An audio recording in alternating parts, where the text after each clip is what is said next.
저는 다니엘 기도회가 찾아오게 되면 굉장히 흥분이 됩니다.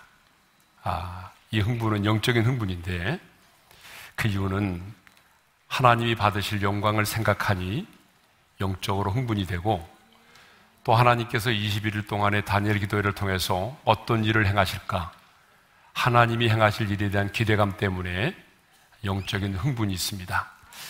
여러분들에게도 그런 사모함과 흥분이 있습니까? 네. 하나님께서 사모하는 영혼을 만족해 해 주실 줄로 믿습니다. 네.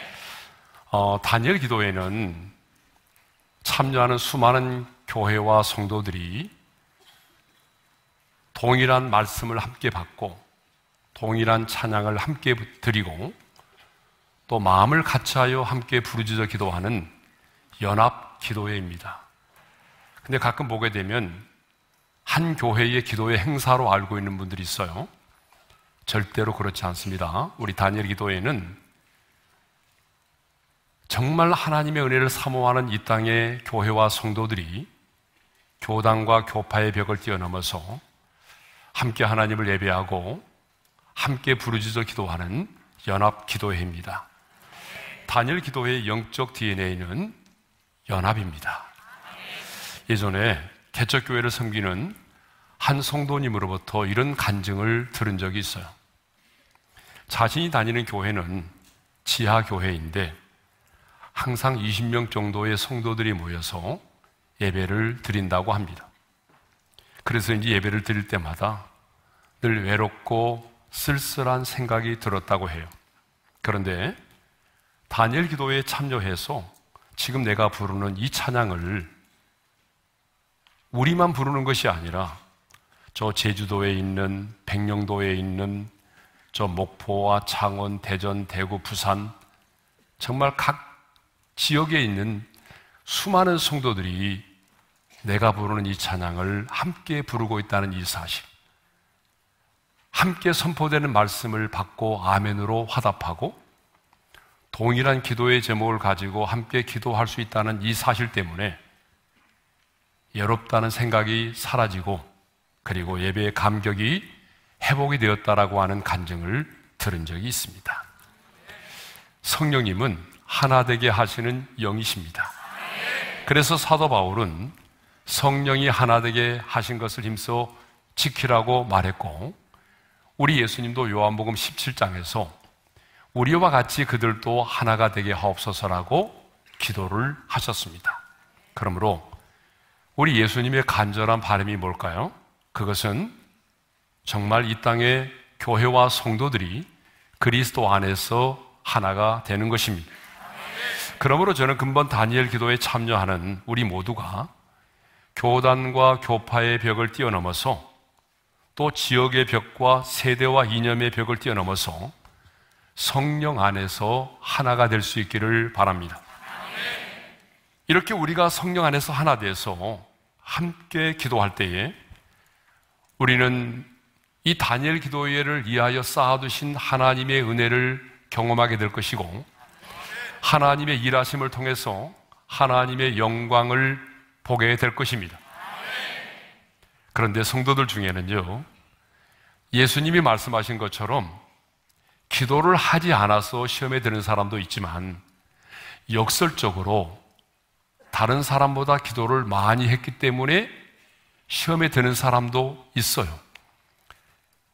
왜냐하면 새벽 기도도 빠지지 않고 하지요. 금요 기도에도 빠지지 않고 참석해서 열심히 기도합니다. 그리고 다니엘 기도에도 21일 동안 열심히 참여해서 부르짖어 기도했어요. 그런데 자기가 원하는 기도의 응답을 받지 못하는 거예요. 아니, 응답은커녕 문제가 더 심각해지는 거예요. 여러분, 이쯤 되면은요, 많은 분들이 기도 때문에 시험에 들고 실족하게 됩니다. 그래서 극기야는 하나님, 정말 살아계십니까? 정말 하나님은 나의 기도를 들으셨어요? 하나님 날 사랑하세요? 아니, 어떤 분은 하나님 입장을 좀 바꿔놓고 생각해 보세요 라고 따지기도 하죠. 어떤 분은요, 저 내일부터 새벽기도 안 나옵니다. 앞으로 제 인생에 새벽 기도는 없어요? 남의 협박을 하는 분도 있죠. 그러나 여러분, 엄밀하게 말하면 기도의 응답에는요, 4가지가 있습니다. 그 첫 번째가 뭐냐면 즉시 응답하실 때가 있어요. 여러분도 아마 경험하신 분이 계시겠지만 내가 지금 방금 기도했는데 몇 시간 안에, 아니 그날에 하나님이 즉시로 응답하실 때가 있어요. 예. 자, 성경에 보게 되면 혈루병 여인도 즉시로 고침을 받았잖아요. 죽은 나사로도 며칠 후에가 아니라 그날 그 현장에서 살아났잖아요. 나면서부터 안지명이 된 자도 그날 그 현장에서 일어나 걸었잖아요. 제가 35년 목회를 했는데 35년 목회 가운데도 보게 되면 하나님이 즉시로 응답할 때도 있었어요. 생각해 보게 되면 제가 예전에 장기 금식을 하고 보식을 하고 있었습니다. 여러분, 금식을 하게 되면 금식할 때보다 보식할 때가 더 어렵다는 거 아시죠? 보식을 하고 있는데 그 당시에는 이제 신문이 집으로 전달이 됐잖아요. 배달이 되는데 그 배달된 신문에 광고 전단지가 하나 들어왔어요. 근데 그게 뭐냐 그러면 영광 굴비. 이 영광 굴비에 대한 광고 전단지가 들어왔는데 얼마나 먹음직스럽게 보이는지 몰라요. 그리고 그게 또 이렇게 연분홍색 보자기로 쌓여 있었어요. 그리고 신청 전화번호까지 있었는데 제가 너무 먹고 싶었어요. 그래서 전화번호를 제가 여우려고 했어요. 그리고 나중에 신청을 하려고. 주님 먹고 싶어요. 그런데 여러분, 아마 1시간도 안 지났을 거예요. 누가 우리 집 배를 눌러서 나갔더니 지금도 우리 교회를 다니신 집사님이신데 그분이요, 제가 신문에서 보았던 그 영광 굴비를 가져오신 거예요. 저는 굴비 때문에 놀란 게 아니라 하나님이 내 마음속으로 드렸던 그 기도를 이렇게 빨리 즉각적으로 응답하신다는 사실에 너무 놀랐던 거예요. 네.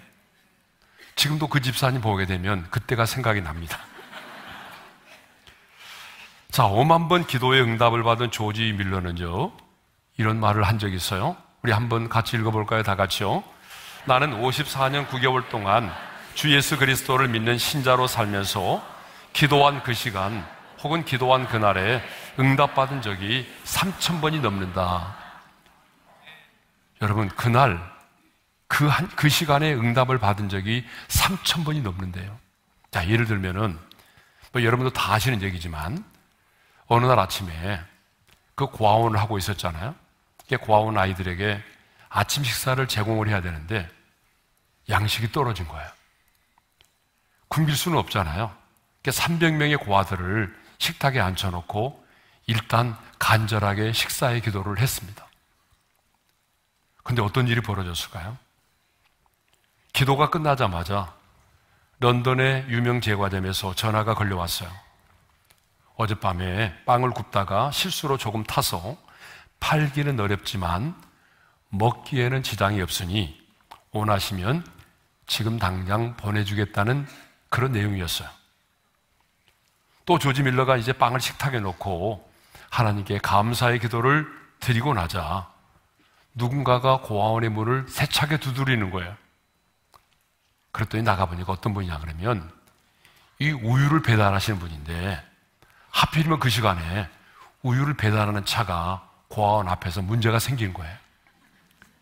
시궁창에 빠져서 가지를 못하는 거예요. 직원들 몇 명이 나가서 도와줬는데 그 대가로 큰 우유 한 통을 줘서 그날 아침에 빵과 우유를 아이들에게 먹일 수 있었다라고 하는 거죠. 이렇게 그날 즉시로 하나님이 응답하실 때도 있습니다. 또 하나님은 우리의 모든 기도에 즉시 응답해 주시지는 않아요. 여러분, 기도하면 즉시 응답해 주는 경우는 정말 많지 않아요. 때로는요, 몇 주가 걸리고 때로는 몇 달이 걸리기도 하고 때로는 몇 년을 기다려야 하는 경우도 있습니다. 심지어는요, 여러분이 이 세상을 떠나고 난 이후에 여러분이 죽고 난 이후에 응답이 되는 경우도 있어요. 여러분, 믿음의 조상 아브라함의 경우도 마찬가지 아니에요? 75세에 부르심을 받았잖아요. 그리고 하나님께로부터 큰 민족을 이루리라고 하는 약속을 받았단 말이에요. 이건 자녀를 주시겠다는 말씀이잖아요. 그런데 여러분, 25년이 지난 100세에 하나님은 아들 이삭을 주셨습니다. 그러니까 하나님은 많은 경우에 하나님은요, 우리가 기도하면 때를 기다리라고 말씀을 하십니다. 자, 세 번째로는 다름으로 응답하실 때가 있어요. 하나님은 우리의 생각과 하나님 당신의 생각이 다를 때에 하나님은 내가 원하는 것으로 응답하시는 것이 아니라 하나님 자신이 원하시는 것으로 응답을 하십니다. 여러분, 그럴 때가 참 많죠. 여러분은 이렇게 기도했는데 응답은 내가 생각했던 것과는 전혀 다른 방향에서 응답이 이루어질 때가 있어요. 저도 이제 교회를 개척해서 길동에서 있었잖아요. 저희 교회가 처음에. 그래서 이제 길동 상가에서 교회를 옮기려고 하는데 그때 나름대로 이제 현장도 보면서 하나님, 여기가 1번입니다. 그때 구이동에 있는 상가가 1번이었어요. 2번은 풍납동에 있는 상가였어요. 3번이 어디냐? 올림픽 아파트에 있는 지상가였어요. 제가 제일 원했던 건 뭐예요? 1번이었어요. 그 다음은 2번. 3번은 별로 관심이 없었어요. 그런데 하나님은요, 제가 원했던 1번이 아니라 3번으로 응답하셨어요. 그래서 올림픽 아파트 지상가로 저희가 옮기게 됐잖아요. 자, 생각해 보니까 그때 구이동으로 안 간 게 너무 잘했더라고요. 3번이 하나님이 정한 게 너무 맞았어요. 자, 여러분, 우리가 원한다고 해서 하나님이 우리의 원한 대로 하나님 응답하신 게 아니에요. 하나님 당신이 원하시는 대로 응답을 하십니다. 네 번째로는요, 응답하지 않으실 때가 또 있어요. 하나님은 우리의 기도에 NO라고 거절하실 때가 있습니다. 여러분, 그럴 때 참 많죠. 예를 들면 사도 바울은 육체의 가시가 제거되도록 하나님 앞에 간절히 기도를 했습니다. 그러나 하나님은 뭐라고 말씀하셨어요? 내 은혜가 내게 족하다 라고 거절하셨어요. 또 이스라엘의 지도자인 모세가 요단강을 건너가기를 위해서 얼마나 간절히 기도했어요. 그런데 하나님은 이렇게 거절하셨어요. 같이 읽어볼까요? 다 같이요. 그만해도 족하니 이 일로 다시 내게 말하지 말라. 그만해도 족하니 이 일로 다시 내게 말하지 말라. 여지없이 거절하셨어요. 자, 오늘 또 하나님은요, 내 영혼에 유익되지 않는 것을 구한다든지 하나님의 뜻과는 반대되는 것을 구하면 결코 응답하지 않으십니다.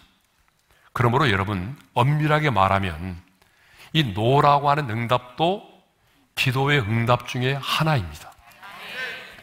여러분, 아주 어린 아이가 아빠에게 여러분 면도칼을 달라고 하면 그 손에 쥐어줄 부모가 있어요?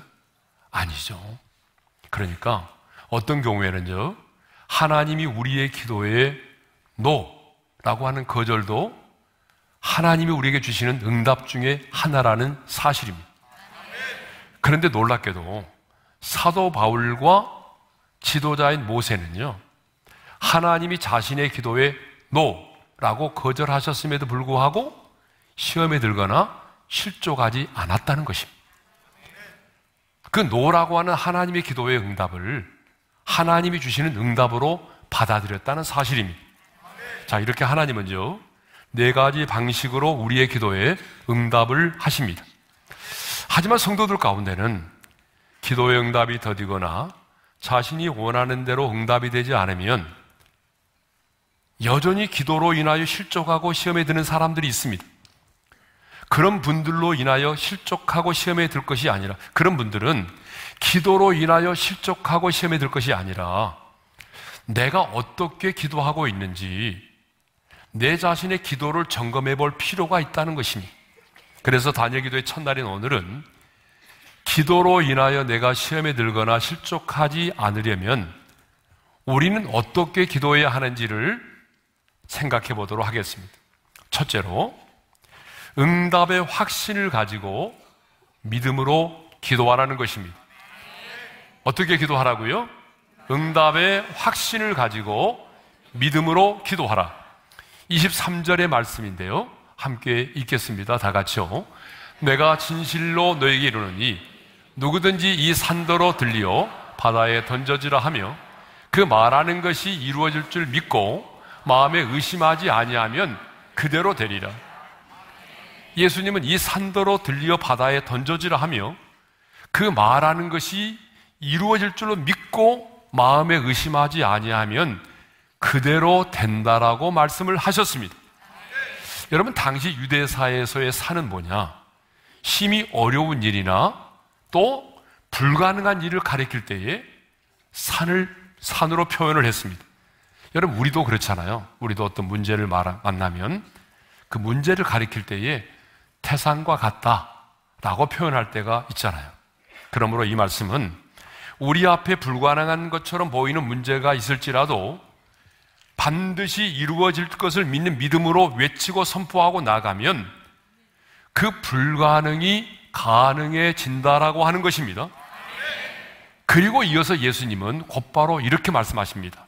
24절의 말씀을 읽겠습니다. 다 같이요. 그러므로 내가 너희에게 말하노니 무엇이든지 기도하고 구하는 것은 받은 줄로 믿으라. 그리하면 너희에게 그대로 되리라. 기도할 때 막연하게 기도하지 말고 응답을 확신하면서 믿음으로 기도하라는 것입니다. 아직 이루어지지 않았지만 이미 하나님께서 내 기도에 응답해 주신 줄로 믿고 받은 줄로 믿고 의심하지 말고 믿음으로 기도하라는 것입니다. 여러분, 야고보 기자도 야고보서 1장 6절과 7절에서 이렇게 말씀하고 있어요. 다 같이요. 오직 믿음으로 구하고 조금도 의심하지 말라. 의심하는 자는 마치 바람에 밀려 요동하는 바닷물결 같으니 이런 사람은 무엇이든지 주께 얻기를 생각하지 말라. 그런데 여러분은 기도하면서 정말 응답을 확신하면서 믿음으로 기도하고 있습니까? 벌써 아멘을 잘 못하잖아요. 다시 한번요. 정말 여러분, 우리가 기도하기 위해서 모였는데 내가 기도할 때에 응답을 확신하면서 믿음으로 기도하고 있습니까? 그런데 많은 사람들이 기도는 하면서도 두 마음을 품고 있다는 거예요. 기도는 하면서도 응답의 확신이 별로 없다는 거예요.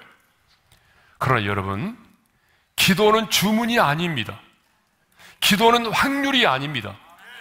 기도는 관계입니다. 그러므로 기도는 아무나 하는 게 아니에요. 하나님의 자녀된 자들이 예수님의 이름으로 나아가서 하늘에 계신 아버지께 구하는 것이 뭐예요? 이게 바로 기도라고 하는 것입니다. 그러므로 이 관계를 확신하는 자, 하나님은 나의 아버지시고 나는 그분의 자녀라고 하는 이 아버지와 아들의 관계를 확신하는 자, 그리고 내 아버지는 선하시기 때문에 내게 가장 좋은 것으로, 내 영혼에 가장 유익한 것으로, 가장 선한 것으로 응답하신다는 이 확신이 있어야 한다는 것이죠. 사랑하는 성도 여러분, 우리의 간절한 기도가 하나님을 움직이는 것이 아니라 여러분, 우리의 믿음이 하나님의 보좌를 움직이는 것입니다. 하나님을 움직이는 것은 우리의 필요가 아니에요. 우리의 믿음입니다. 하나님을 움직이는 것은 중언부언의 기도가 아니라 우리의 믿음입니다.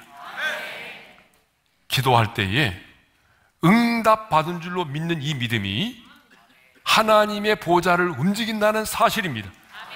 그러므로 여러분, 하나님께 억지를 부리고 막 떼를 쓰고 졸라대서 응답을 받으려고 하지 말고 하나님과 나와의 관계를 생각하고 하나님은 나의 아버지시고 나는 그분의 자녀라고 하는 이 관계 속에서 여러분 확신을 가지고 믿음으로 기도하시기를 바랍니다. 그러면 여러분, 누가 응답을 확신하며 기도합니까? 누가 응답을 확신하며 믿음으로 기도할 수 있나요? 첫째로 하나님을 믿는 자예요. 그래서 오늘 본문을 보게 되면 예수님은 응답을 확신하며 기도하라고 말씀하시기 직전에 제자들에게 무슨 말씀을 하신지 아세요? 하나님을 믿으라고 그랬어요. 자, 22절 하반절이죠. 다 같이요. 하나님을 믿으라. 따라서 합시다. 하나님을 믿으라. 그러면 언제 예수님께서 제자들에게 하나님을 믿으라고 말씀하셨을까요? 자, 잎사귀만 무성하고 열매가 없는 그 무화과 나무를 저주하시고 난 이후입니다. 다음날 아침 제자들이 그 저주를 받은 무화과 나무가 뿌리채 말라있는 것을 보게 됐어요. 그래서 베드로가 어제 예수님이 하신 말씀이 생각이 나서 이렇게 말합니다. 보소서, 저주하신 무화과 나무가 말랐나이다. 지금 베드로는요, 왜 열매가 없는 이 무화과 나무가 말랐는지 그 이유를 예수님께 묻고 있는 거예요.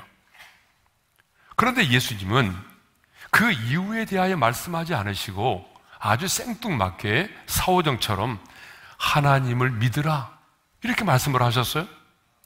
무슨 말이죠? 당시에 이스라엘이 잎사귀만 무성하고 열매를 맺지 못했던 것은 하나님을 믿는 믿음이 없었기 때문이라는 거예요. 그들은 열심히 성전을 찾았어요. 곳에서 제사를 드리고 있었어요. 할례도 행하고 각종 절기를 지키면서 율법을 지켜 행하고 있었습니다. 하지만 하나님을 온전히 믿지 않고 있었습니다. 하나님에 관하여서는 많은 지식을 가지고 있었지만 하나님과의 친밀함도 없었고 하나님을 온전히 신뢰하지 못하고 있었습니다. 그러므로 당연히 열매가 없었던 거죠. 그래서 예수님은요, 22절과 23절과 24절에서 하나님을 믿을 때, 하나님을 믿는 믿음을 가질 때 어떤 일이 일어날 수 있는지에 대하여 이렇게 말씀을 하십니다. 우리 함께 읽겠습니다. 다 같이요. 누구든지 이 산더러 들리어 바다에 던져지라 하며 그 말하는 것이 이루어질 줄 믿고 마음에 의심하지 아니하면 그대로 되리라. 기도하고 구하는 것은 받은 줄로 믿으라. 그리하면 너에게 그대로 되리라. 정말 하나님을 믿는 자는 아무리 내 앞에 산과 같은 문제가 있을지라도, 불가능해 보이는 상황일지라도 당당히 믿음으로 선포하고 외치며 나아간다는 것입니다. 아니, 하나님의 하나님 되심을 믿는 자는 응답을 확신하며 믿음으로 기도한다는 것입니다. 왜냐하면 하나님이 들으시고 응답하시면 그대로 되리라고 하는 확신이 있기 때문입니다. 여러분, 기도는요, 기도의 내용보다 기도의 대상이 더 중요합니다. 제가 늘 말씀드렸잖아요. 기도는 기도의 내용보다 내가 누구에게 기도하느냐, 기도의 대상이 훨씬 더 중요합니다. 왜냐하면 기도의 대상이 누구냐에 따라서 기도의 내용이 달라질 수밖에 없고, 그리고 응답에 대한 확신도 달라지기 때문이죠. 그렇다면 여러분, 우리의 기도의 대상이신 하나님은 어떤 분이십니까? 우리의 기도의 대상이신 하나님이 어떤 분이세요? 하늘에 계신 우리 아버지십니다. 이 우주 만물을, 이 세상을 창조하신 창조주 하나님이십니다. 있는 것도 없게 하시고 없는 것도 있게 하시는 분이십니다. 사망의 권세를 이기시고 부활하신 분이십니다. 십자가에서 마귀의 일을 멸하시고 승리하신 분이십니다. 죽은 자도 살리신 분이시고 각종 병든 자도 고치신 분이시고 풍랑도 잔잔하게 하신 분이십니다. 자, 두 번째로 누가 응답을 확신하며 믿음으로 기도하죠? 첫 번째는 하나님을 믿는 자고, 두 번째로는 그 말씀이 있는 자입니다. 자, 시편 56편을 보게 되면 다윗은 위급한 상황 속에서 이런 놀라운 고백을 하게 되죠. 자, 읽겠습니다. 다 같이요. 내가 두려워하는 날에는 내가 주를 의지하리이다. 자, 두려워하는 날에는 주님을 의지하겠다라고 고백하죠. 그러면 하나님을 의지한다는 게 뭐예요? 4절과 10절의 말씀을 읽겠어요. 다 같이요. 내가 하나님을 의지하고 그 말씀을 찬송하올지라. 내가 하나님을 의지하여 그의 말씀을 찬송하며 여호와를 의지하여 그의 말씀을 찬송하리이다. 자, 여기 보게 되면 하나님을 의지하는 것을 뭐라고 말하죠? 그 말씀, 그의 말씀을 찬송하는 것이라고 말해요. 왜냐하면 그 말씀을 신뢰하고 그 말씀을 의지하는 자만이 그 말씀을 찬송할 수가 있기 때문이죠. 자, 그러면 그 말씀이란 무엇을 말하느냐는 거예요. 오늘 저와 여러분들에게 있어서 그 말씀은 뭘 말하죠? 성경에 기록된 모든 말씀입니까? 물론 성경에 기록된 모든 말씀이 하나님의 말씀이죠. 그렇지만 여기서 말하는 그 말씀은 성경에 기록된 모든 말씀이 아니라 하나님이 내게 주신 특별한 말씀을 말합니다. 당시 다윗에게는요, 내가 너를 떠나지도 않고 내가 너를 버리지도 않고 내가 반드시 내가 너를 도와주리라고 하는 이 약속의 말씀이 그때 그 상황 속에 있는 다윗에게는 바로 그 말씀이었어요. 그 말씀이 있었기 때문에 하나님을 의지하여 그 말씀을 찬송할 수가 있었던 것입니다. 그러므로 하나님의 사람인 우리에게는요, 그 말씀이 있어야 합니다. 특별히 다니엘 기도에 참여하는 모든 성도님들에게는 반드시 하나님이 내게 주시는 그 말씀이 있어야 합니다. 그래서 오늘 하나님의 보좌 앞에 나가서 그 말씀을 가지고 담대하게 선포하고 그리고 하나님 앞에서 주장할 수 있는, 부르짖어 기도할 수 있는 그 말씀이 반드시 있어야 됩니다. 여러분, 성경을 보거나 역사를 보게 되면 하나님의 손에 붙들림 바 되어서 쓰임을 받았던 사람들은 한결같이 하나님께서 주신 그 말씀으로 고난을 이겨내고 하나님이 주신 그 말씀으로 어둠을 물리치고 하나님이 주신 그 말씀으로 영적 전쟁에서 승리를 하였습니다. 아프리카 선교사였던 리빙스턴 역시 내가 너희를 고아와 같이 버려두지 아니하리라. 내가 세상 끝날까지 너희와 항상 함께 있으리라. 여러분, 이 약속의 말씀이 있었기 때문에 온갖 두려움을 이겨내고 찬송하며 승리의 삶을 살 수 있었다라고 고백을 했습니다. 우리가 잘 아는 기도의 사람 조지 밀러 역시 어느 날 성경을 읽다가 하나님은 고아의 아버지시며 시편 68편 5절의 말씀이 마음에 와 닿았어요. 하나님은 고아의 아버지? 그러면 내가 고아원을 만들어서 육신의 아버지, 육신의 부모가 없는 자들에게 하나님만이 진정한 너희들의 아버지가 되신다는 사실을 가르쳐 줘야 되겠구나. 그래서 고아원 사역을 시작하게 된 것입니다. 아이가 없어서 성전에서 간절히 기도하던 한나도 평안히 가라. 이스라엘의 하나님이 내가 기도하여 구한 것을 허락하시길 원하노라. 누구의 말이죠? 엘리 제사장의 말이에요. 그 엘리 제사장이 한나에게 해주었던 말인데 이 말을 하나님이 내게 주신 그 말씀으로 받았어요. 그래서 이제 이 말씀을 붙들고 기도하고 그리고 마침내 사무엘이라는 아들을 낳게 된 것입니다. 오늘 다니엘 기도에 참석하는 우리에게 반드시 뭐가 있어야 될까요? 그 말씀이 있어야 됩니다. 하나님께서 세운 강사들을 통해서 시간 여러분들에게 필요한 그 말씀을 선포할 겁니다. 그때 여러분들은 성령의 감동하심을 통해서 하나님이 내게 주시는 그 말씀을 받아야 합니다. 그리고 그 말씀을 붙들고 은혜의 보좌 앞에 당당히 나가서 그 말씀을 선포하고 그 말씀을 의지하여 부르짖어 믿음으로 기도해야 됩니다. 여러분, 이렇게 하나님을 믿는 자 그리고 그 말씀을 가지고 있는 자가 응답을 확신하며 여러분 하나님 앞에 기도할 수 있는 것이죠. 자, 우리는 어떻게 기도해야 되는가? 크게 두 번째로 용서하며 기도해야 합니다. 용서하며 기도해야 돼요. 참 이 용서의 메시지는 전하는 저도 부담스럽고 말씀을 받는 여러분도 상당히 부담스러워합니다.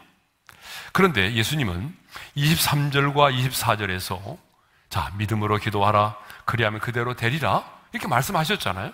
그런데 이 말씀을 하신 다음에 권 이어서 무슨 말씀을 하신지 아세요? 용서의 말씀을 하셨다는 거예요. 예? 자, 25절의 말씀을 읽겠습니다. 서서 기도할 때에 아무에게나 혐의가 있거든 용서하라. 그리하여야 하늘에 계신 너희 아버지께서도 너희 허물을 사하여 주시리라. 자, 예수님은 믿음의 기도를 말씀하신 다음에 갑자기 용서에 대하여 말씀을 하셨습니다. 자, 이것을 보게 되면 기도와 용서는요, 뗄래야 뗄 수 없는 동전의 양면과도 같다는 것입니다. 이 기도와 용서는요, 여러분 뗄래야 뗄 수 없는 관계에 있습니다. 왜 우리 주님은 믿고 구한 것은 받은 줄로 믿으라 믿음의 기도를 말씀하시고 난 다음에 곧이어서 우리에게 참 부담스러운 그 용서에 관한 말씀을 하셨을까요? 여러분, 용서하지 못한 것 때문에 우리의 믿음이 역사하지 못하기 때문입니다. 아무리 기도해도 용서하지 못한 채 기도하면 결코 우리의 기도가 응답될 수가 없기 때문입니다. 왜냐하면 용서하지 못함이 우리의 기도를 묶고 있기 때문이죠. 그래서 주님은 마태복음 5장 24절에서 이 말씀을 하셨습니다. 함께 읽겠습니다. 다 같이요. 예물을 제단 앞에 두고 먼저 가서 형제와 화목하고 그 후에 와서 예물을 드리라. 자, 이 말씀을 보게 되면 예배가 먼저입니까? 아니면 용서가 먼저입니까? 용서가 먼저예요. 기도가 먼저가 아니라 여러분 용서가 먼저입니다. 화목이 먼저예요. 여러분, 용서치 못하는 것은요, 결국은 내 영혼을 병들게 하고 용서치 못함이 나로 하나님과 멀어지게 만드는 거예요. 그래서 용서치 못하고서는 우리가 주님 앞에 담대히 나가서 기도할 수가 없는 것입니다. 성경을 보게 되면 예수님은 늘 기도에 대하여 말씀하시고 난 다음에 용서에 대하여 자주 말씀을 하셨습니다. 기도와 용서에 대해서 주님은 연결하여 말씀을 하셨어요. 자, 마태복음 18장 18절의 말씀을 읽겠습니다. 다 같이요. 진실로 너희에게 이르노니 무엇이든지 너희가 땅에서 매면 하늘에서도 매일 것이요 무엇이든지 땅에서 풀면 하늘에서도 풀리리라. 하나님의 교회인 우리가 이 땅에서 풀면 하늘에서도 풀리고 우리가 이 땅에서 매면 하늘에서도 매인다라고 말씀을 하셨습니다. 하나님은요, 교회인 우리에게 묶고 푸는 권세를 주셨습니다. 그러므로 여러분, 영적인 전쟁을 잘하려면 하나님의 자녀된 권세를 가지고 이 묶고 푸는 것을 잘 해야 됩니다. 자, 이렇게 묶고 푸는 것에 대해서 말씀하신 예수님은요, 곧바로 용서에 관하여 말씀을 하십니다. 자, 마태복음 18장 21절과 22절의 말씀을 읽겠습니다. 다 같이요. 그때에 베드로가 나와 이르되 주여, 형제가 내게 죄를 범하면 몇 번이나 용서하여 주리까? 7번까지 하오리까? 예수께서 이르시되 내게 이르노니 7번뿐 아니라 7번을 70번까지라도 할지니라. 이 말씀은 용서에는 뭐예요? 끝이 없다는 거예요. 우리 인간의 한계는, 우리 인간의 용서의 한계는 7번입니다. 우리나라 사람들은 3~4번입니다. 여러분, 7번도 대단한 거 아니에요? 그러나 우리를 향한 주님의 용서는 끝이 없습니다. 몇 번 용서해주고 끝나는 용서가 아닙니다. 무한대의 용서입니다. 저 역시 이 사실을 알기 때문에 연약하여 넘어졌을지라도 또다시 주님 앞에 용서를 구하며 나아가는 것입니다. 자, 왜 예수님은 이렇게 기도에 관하여 말씀하신 다음에 꼭 용서에 관하여 말씀을 하셨을까요? 다시 한번 복습하는 의미에서 말씀드리면 기도의 응답과 용서는요, 불가분의 관계를 가지고 있기 때문입니다. 여러분, 기도의 응답과 용서는요, 불가분의 관계를 가지고 있어요. 그러므로 형제와 불화하면서 가족과 등지고 살면서 미움의 쓴뿌리를 가지고 있으면서 기도의 응답을 기대하지 마십시오. 아무리 믿사옵고 믿습니다라고 쌍시옷을 해도 소용이 없어요. 그러므로 여러분, 힘들어도 용서를 먼저 하셔야 됩니다. 그런데 용서한다는 것은요, 말은 쉽죠. 실제로 어렵습니다. 정말 어렵습니다. 그래서 많은 분들이 이렇게 말해요. 목사님, 용서해야 된다는 거 좀 알아요. 그런데 입으로는 용서를 말하지만 마음으로는 용서가 안 되는데 어떡합니까? 이렇게 말하는 분들이 정말 많습니다. 여러분, 내 마음에 용서하고 싶은 마음이 들어서 용서하는 사람은 별로 없습니다. 근데 왜 우리가 용서하죠? 주님께서 우리에게 용서를 하라고 명하셨기 때문이죠. 여러분, 아침에요, 잠이 없어서 일찍 일어나서 학교에 가는 자녀는 별로 없습니다. 학교에 일어나서 가야 된다는 당위성 때문에, 또 출근을 해야 된다는 당위성 때문에 여러분, 우리가 일어나는 거잖아요. 마찬가지예요. 우리 안에 용서의 마음이 들 때까지 기다리면 아마 죽을 때까지도 그 사람은 용서하지 못합니다. 하나님이 우리에게 용서를 명하셨기 때문에 우리는 그 아버지의 말씀에 순종하기 위해서라도 먼저 용서를 하는 겁니다. 먼저 용서를 하면 성령께서 우리 안에 우리의 마음을 부드럽게 하시고 정말 나중에는 용서하고자 원하는 마음을 주시는 것이죠. 여러분, 왜 이렇게 용서가 힘들고 어려울까요? 용서는 타락한 인간의 성품이 아니기 때문입니다. 타락한 우리 인간의 성품은요, 미워하고 시기하고 복수하고 분을 내는 것입니다. 그런데 용서는요, 하나님 아버지의 성품입니다. 그러므로 하나님 아버지의 용서를 받아들이고 경험해 본 사람만이 결국에는 다른 사람을 용서할 수가 있는 겁니다. 그래서 사도 바울은 골로새서 3장 13절에서 이렇게 말합니다. 다 같이요. 주께서 너희를 용서하신 것 같이 너희도 그리하고, 주님이 너희를 용서하신 것처럼 너희도 다른 사람을 용서하라고 말씀하십니다. 무슨 말입니까? 주님의 용서를 경험했다면 다른 사람을 용서해 줄 수 있어야 된다는 것입니다. 저와 여러분이 예수를 믿음으로 받은 가장 큰 축복이 뭐죠? 용서의 축복입니다. 하나님의 용서는 완전합니다. 하나님의 용서는 다시 기억함이 없습니다. 하나님의 용서는 끝이 없습니다. 이것이 바로 하나님의 용서입니다. 이런 하나님의 용서를 여러분 정말 경험해 보셨나요? 지금 여러분은 이런 하나님의 용서의 축복을 누리며 살고 계십니까? 오늘 이 용서의 축복을 누리며 사는 자가 성령의 능력을 힘입어 다른 사람을 용서하며 살 수가 있는 것입니다. 여러분, 세상에서 제일 큰 능력이 뭔지 아세요? 용서의 능력입니다. 여러분의 최고의 간증은 사랑할 수 없는 사람을 사랑하는 것이고 용서할 수 없는 사람을 용서하는 것입니다. 여러분, 이것이 최고의 간증입니다. 근본 단열 기도의 간증의 주인공이 되라고 했는데 바로 여러분 이 간증을 하셔야 돼요. 내가 용서할 수 없는 사람을 내가 용서한다고, 사랑할 수 없는 사람을 내가 사랑하게 되었노라고. 이것이 이번 단열 기도의 최고의 간증이 되기를 바랍니다. 하나님은 용서하기를 기뻐하십니다. 왜요? 용서는 거룩하신 하나님 아버지의 성품이기 때문입니다. 그러므로 여러분, 내가 용서를 하면 용서를 하는 만큼 우리 하나님을 닮아가는 것입니다. 그런데 용서하지 않으면 하나님과 멀어질 수밖에 없어요. 여러분, 우리가 용서를 하고 또 용서를 받을 때 주님을 닮아가게 되는 것입니다. 그리고 용서하는 자에게 하나님은 새로운 인생의 기회를 허락하여 주십니다. 요셉의 형들을, 요셉도 보세요. 형들을 용서했기 때문에 하나님께서 행하시는 위대한 일들을 경험할 수 있지 않았습니까? 자, 우리가 어떻게 기도해야 됩니까? 용서하며 기도해야 됩니다.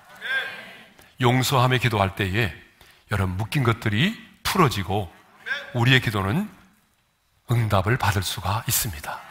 그러므로 아무리 기도해도 기도에 응답이 없다면 내 자신을 한번 점검해 보시기를 바랍니다. 자, 우리가 어떻게 기도해야 되는가? 마지막 세 번째는 문제를 구하지 말고 해답을 구하라는 것입니다. 오늘 말씀의 제목이기도 하죠. 다시 한번 따라서 하겠습니다. 문제를 구하지 말고 해답을 구하라. 자, 스가랴 4장 7절에 이런 말씀이 있습니다. 다 같이요. 큰 산아, 내가 무엇이냐? 내가 스룹바벨 앞에서 평지가 되리라. 언제 하나님이 이 말씀을 주시는가 하면요, 유다 백성들이 바벨론에서 70년의 포로 생활을 마치고 이제 예루살렘으로 돌아왔습니다. 돌아왔을 때 그들이 가장 먼저 하고자 했던 게 뭐냐 그러면 성전을 재건하고자 하는 일이었습니다. 그런데 성전을 재건하는 일은 만만하지 않았습니다. 그래서 성전 재건 공사가 시작되었다가 그만 이제 중단이 되었어요. 그리고 16년이라는 세월이 지났습니다. 그때 하나님께서 주신 말씀이 바로 큰 산아, 내가 무엇이냐? 스룹바벨 앞에서 평지가 되리라는 말씀입니다. 그러면 여기서 큰 산은 뭘까요? 자, 큰 산은 그 당시에 하나님이 말씀하실 때의 큰 산은 무너진 성전을 재건하는 일을 방해하는 모든 대적과 장애물, 성전을 건축할 수 없는 모든 환경을 말하는 것입니다. 그런데 오늘 이 시대를 살아가는 우리 앞에 있는 큰 산은 뭘까요? 내 힘으로 해결할 수 없는 문제들입니다. 내 힘으로 해결할 수 없는 문제들이 지금 내 앞에는 큰 산입니다. 좀 더 구체적으로 말씀드리면 내 인생의 앞길을 가로막고 있는 그 어떤 사람, 여러분, 그 사람이 내 인생의 큰 산이 될 수도 있어요. 나를 미워하고 비난하고 핍박하는 사람, 그 사람이 내 인생의 큰 산일 수도 있어요. 내 힘으로 해결할 수 없는 이 경제적인 어려움, 현대의학으로 인간의 의술로도 고침을 받을 수 없는 질병, 오랜 결혼 생활에도 아이가 없는 것, 그리고 남편의 외도, 시부모의 핍박, 자녀의 가출, 끊어지지 않는 중독과 습관. 그러니까 큰 산은 내 힘으로 해결될 수 없는 문제들을 말하는 것입니다. 여러분, 우리 앞에 얼마나 큰 산이 있습니까? 여러분이 말을 하지 않아서 그렇지 지금 우리에게는 내 힘으로 해결할 수 없는 인생의 문제들이 산적해 있어요. 여러분 그러지 않아요? 문제 없는 사람은 여기 오지도 않아요. 사실은 다 우리에게는 내 힘으로 해결할 수 없는 인생의 문제들을 가지고 있어요. 그런데 주님은 그 큰 산 앞에서 기죽지 말고 모든 것이 끝난 것인 양 포기하지 말고 큰 산아, 내가 무엇이냐? 라고 당당하게 외치고 도전하라고 말씀하십니다. 하나님 앞에서는 큰 산이 문제가 아니라는 거예요. 성령께서 역사하시면 어떤 산도 문제가 안 된다는 거예요. 우리에게는 그 문제가 산처럼 크게 보일지라도 하나님 앞에서는 아무것도 아니라고 하는 것입니다. 그런데 우리는 이렇게 생각할 때가 많아요. 내 남편만큼은 워낙 완고해서 안 될걸? 다른 사람은 몰라도 내 남편은 절대로 변하지 않을 거야. 아니, 이번 문제만큼은 안 돼. 기도하러 나왔으면서도 이미 이번 문제는 너무 커서 안 돼. 스스로 그렇게 결단을 내리고 있어요. 부정적인 생각을 가지고 있습니다. 그러나 여러분, 성령께서 역사하시면 능치 못하실 일이 전혀 없습니다. 그러므로 여러분의 이성과 경험으로 성령의 역사를 제한하지 않기를 바랍니다. 우리 하나님은 광야에 길을 내시고 사막에 강을 만드시는 분이십니다. 홍해를 육지같이 가르신 분이십니다. 죽은 나사로도 살리신 분이십니다. 그런데 많은 사람들이 큰 산, 내 힘으로 해결할 수 없는 문제를 만나면 도전하는 것이 아니라 숨으려고 합니다. 아니, 그 문제로부터 도피하려고 합니다. 아니, 어떤 사람은 쉽게 포기해버리려고 합니다.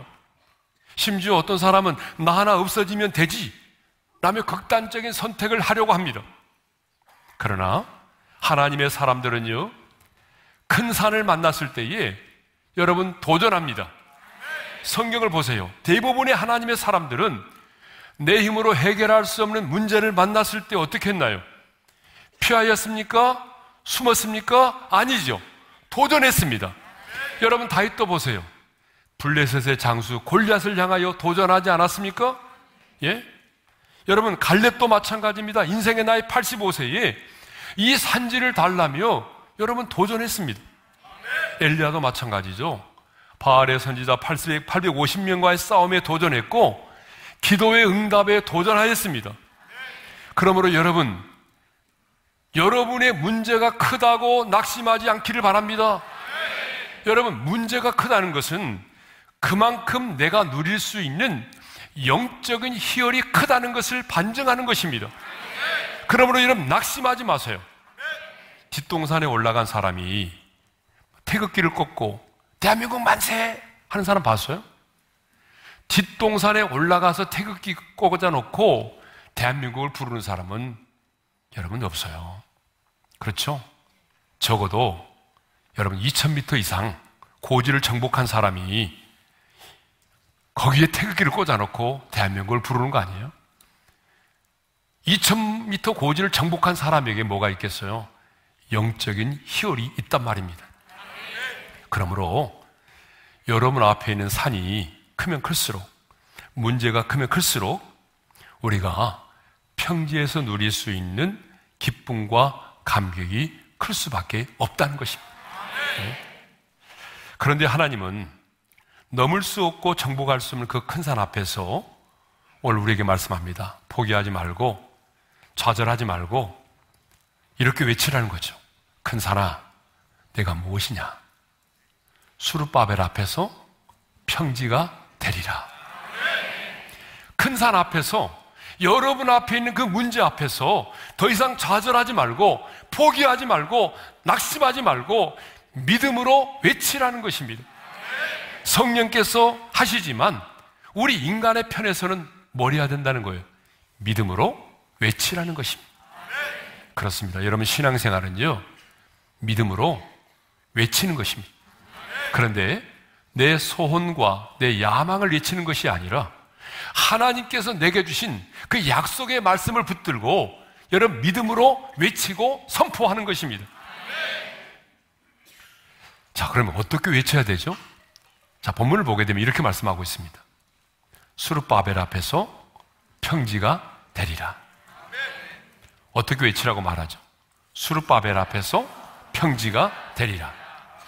큰 산이 평지가 될 것을 외치라는 거예요.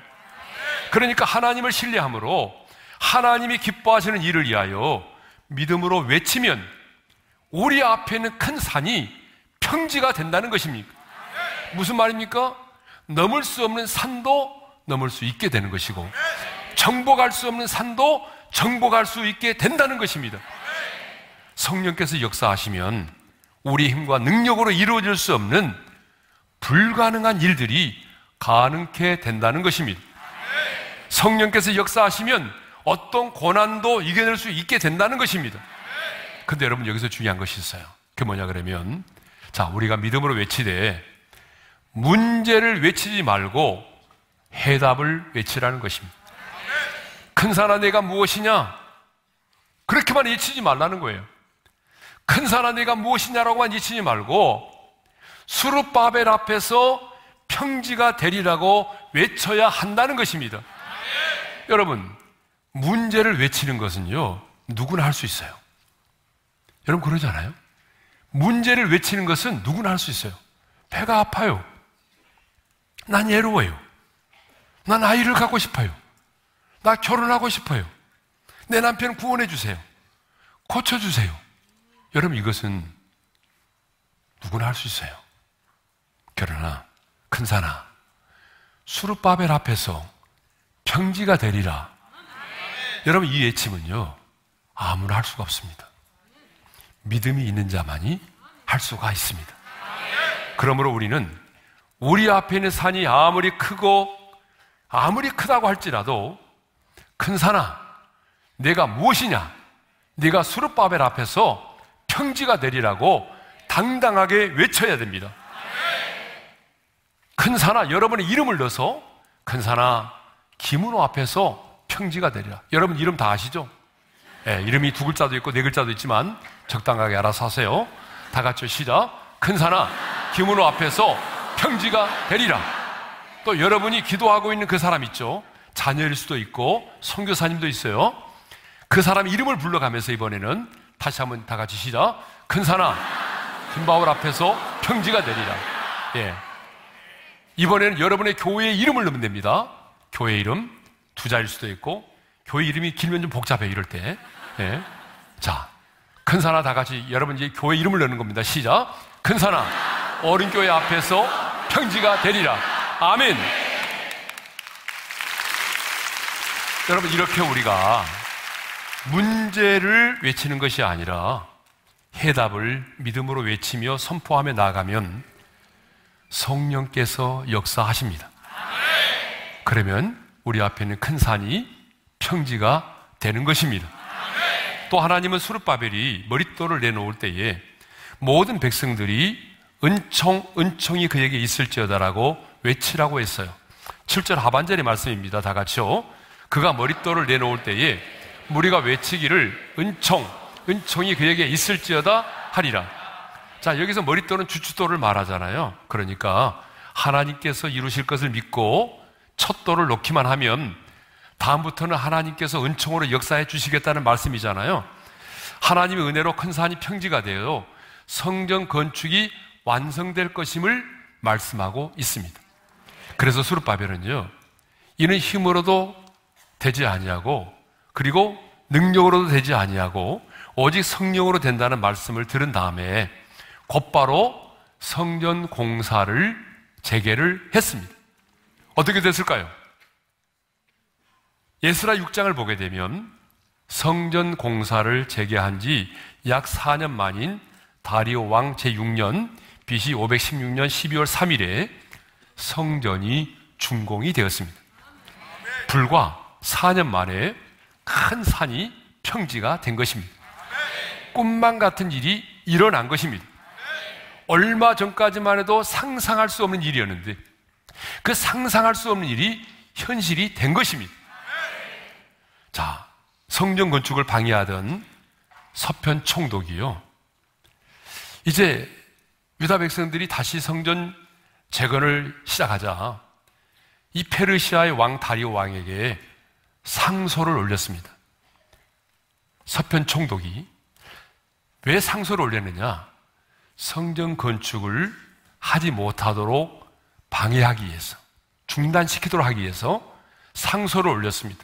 그런데 그 상소를 받은 다리오 왕은 고레스 왕의 칙령을 발견하게 되었고, 그 고레스 왕의 칙령을 본 다리오 왕은 이런 명령을 내립니다.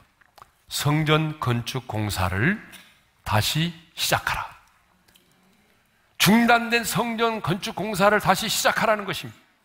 그리고 더 나아가서 성전 재건을 막기 위해서 상소를 올렸던 이 서편 총독에게 성전 재건을 위해서 필요한 모든 경비와 물품을 지원해 주도록 하라. 여러분, 이런 명령을 내렸습니다. 역전의 은총이 임한 것입니다.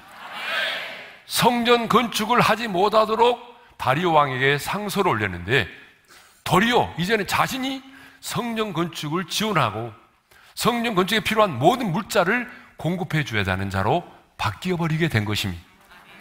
여러분, 하나님이 일하시면 이런 놀라운 역전의 은혜가 임하는 것입니다. 여러분, 우리가 믿음으로 외치고 문제를 구하지 않고 해답을 구하여 나가면, 성령님이 역사하시면 반드시 여러분 이런 역전의 은혜가 우리에게 임할 줄로 믿습니다. 이렇게 하나님의 음성을 듣고 큰 산아 수르바벨 앞에서 평지가 되리라, 은총 그에게 있을지어다라고 외치며 나갈 때에 하나님께서 놀라운 은혜를 베풀어 주셨습니다. 그러므로 여러분, 문제를 만났다고 해서 포기하지 마십시오. 불평하지 마십시오. 내가 만난 문제가 이해가 안 된다고 해서, 또 내 뜻대로 이루어지지 않았다고 해서 여러분 원망하거나 불평하지 마십시오. 주의 성령께서 역사하시면 큰 산이 평지가 되는 것입니다. 하나님의 신이 함께 하시니 장애물이 변하여 디딤돌이 된 것입니다. 자, 그러므로 우리는 이제 문제를 구하지 말고 해답을 구하여야 합니다. 자, 여러분, 남편을 위해서 기도한다면 우리는 자꾸 문제를 나열할 때가 많아요. 하나님, 제 남편 술 좀 끊게 해주세요. 어디도 못 갔습니다. 요즘은 쥐 하나 먹고 있습니다. 갈수록 강팍해지고 있습니다. 예수 믿을 기미가 보이지 않습니다. 여러분, 이런 기도를 하는 분들이 많이 계세요.